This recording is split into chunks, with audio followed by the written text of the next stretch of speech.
आइए इस कथा के माध्यम से हम बांके बिहारी जी के अनगिनत एवं अद्भुत चमत्कार के बारे में जानते हैं।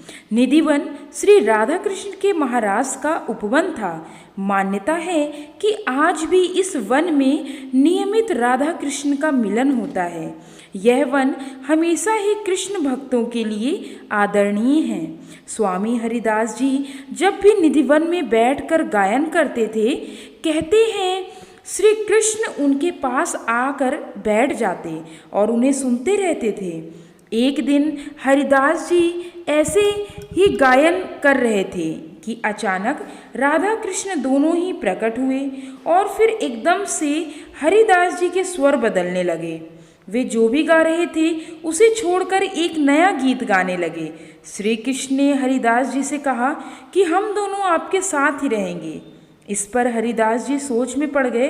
पूछने पर हरिदास जी ने कृष्ण से कहा कि प्रभु, मैं तो संत हूँ, आपको तो अपनी तरह जोगी बनाकर रख लूँगा, लेकिन लाडली जी को नृत्य श्रृंगार और आभूषण कहाँ से लाकर दूंगा।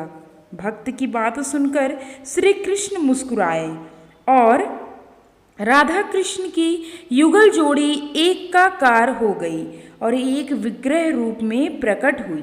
हरिदास जी ने इस विग्रह को बांके बिहारी नाम दिया। बांके का शब्द अर्थ होता है टेढ़ा। इस आधार पर बिहारी जी त्रिभंगा मुद्रा में हैं। इस छवि में भी श्री कृष्ण अपने एक पद को मोड़कर तिरछा रखते हैं, इसलिए उनके भक्त प्यार से उन्हें टेढ़ा टांग वाला भी बुलाते हैं। बांके बिहारी की संपूर्ण छवि बांकी है। टेढ़े कदम, वृक्ष के नीचे टेढ़ी गर्दन, टेढ़ी सी माला पहने, टेढ़ा मुकुट, टेढ़ा मोर पंख धारण किए, टेढ़ी कलाइयों से टेढ़ी बांसुरी बजाते हैं। उनकी चाल भी टेढ़ी है और कहते हैं ब्रज की धरा भी पृथ्वी तल से कुछ टेढ़ी है। बांके बिहारी जी के रूप में श्री कृष्ण एक बालक की तरह विराजमान है।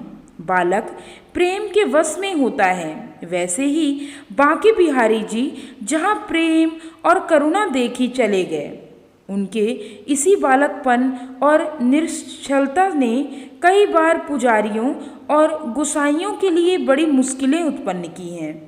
भक्तों के करुण निवेदन और प्रेम को देखकर वे कई बार मंदिर से अचानक ही चले जाते थे, फिर बड़े निवेदन और खोजने पर वापस आते थे। इसलिए मंदिर में उन्हें पर्दे में रखकर उनकी क्षणिक झलक ही भक्तों को दिखाई जाती है। पुजारियों का एक समूह दर्शन के वक्त लगातार मूर्ति के सामने पड़े पर्दे को खींचता गिराता रहता है। यह पर्दा इसलिए डाला गया है कि भक्त बिहारी जी से ज़्यादा देर तक आंखें ना मिला सकें, क्योंकि बालक मन बिहारी जी भक्तों की भक्ति व उनकी व्यथा से इतनी करुणा से भर जाते हैं, अपने आसन से उठकर भक्तों के साथ चल पड़ते हैं। वो कई बार ऐसा कर चुके हैं। बिहारी जी के चमत्कार।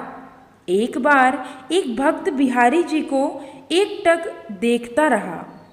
उसके मन में उसके किसी मुकदमे को लेकर वेदना थी। फिर पट बंद हुए और भक्त चला गया। कुछ देर बाद पुजारी जी ने जब मंदिर का कपाट खोला तो उन्हें श्री बांके बिहारी जी नहीं दिखाई दिए। पता चला कि वे अपने भक्त उस वक्त की गवाही देने अलीगढ़ चले गए। तभी से ऐसा नियम बना दिया कि झलक दर्शन से ठाकुर जी का पर्दा खुलता एवं बंद होता रहेगा। ऐसा ही बहुत सारी कहानियों से प्रचलित है।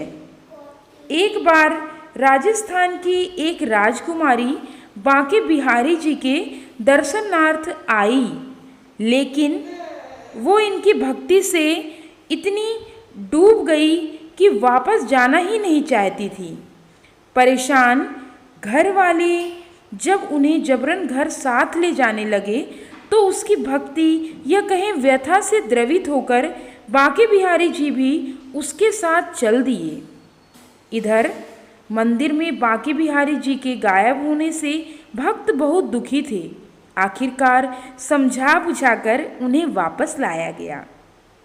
एक और कथा ऐसी है, एक समय उनके दर्शन के लिए एक भक्त महानुभव उपस्थित हुए।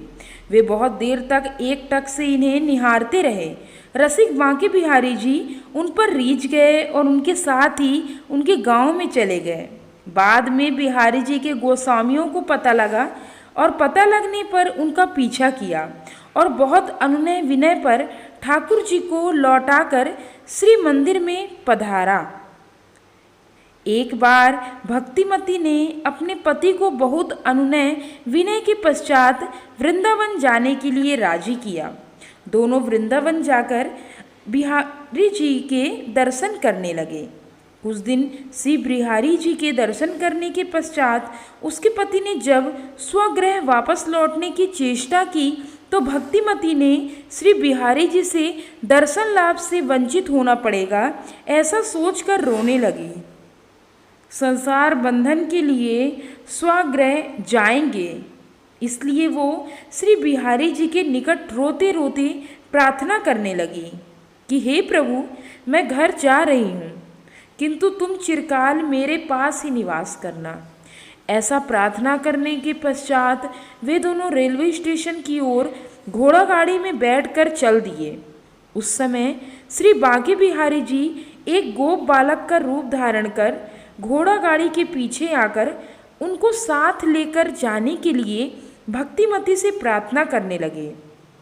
इधर पुजारी ने मंदिर में ठाकुर जी को ना देखकर उन्होंने भक्तिमती के प्रेम युक्त घटना को जान लिया एवं तत्काल वे घोड़ा गाड़ी के पीछे दौड़े। गाड़ी में बालक रूपी श्री बांके बिहारी जी से प्रार्थना करने लगे। दोनों में ऐसा वार्तालाप चलते समय वो बालक उनके मध्य से गायब हो गया। तब पुजारी जी मंदिर लौटकर पुनः श्री बांके बिहारी जी के दर्शन करने लगे। बोलो श्री बांके बिहारी लाल की जय। दोस्तों, मेरे द्वारा यह आनंदमय कथा यदि आपको पसंद आई हो तो हमारे बांके बिहारी जी के लिए मेरे YouTube चैनल उमंग ज़िंदगी को लाइक, शेयर और सब्सक्राइब जरूर करें। Thanks for watching.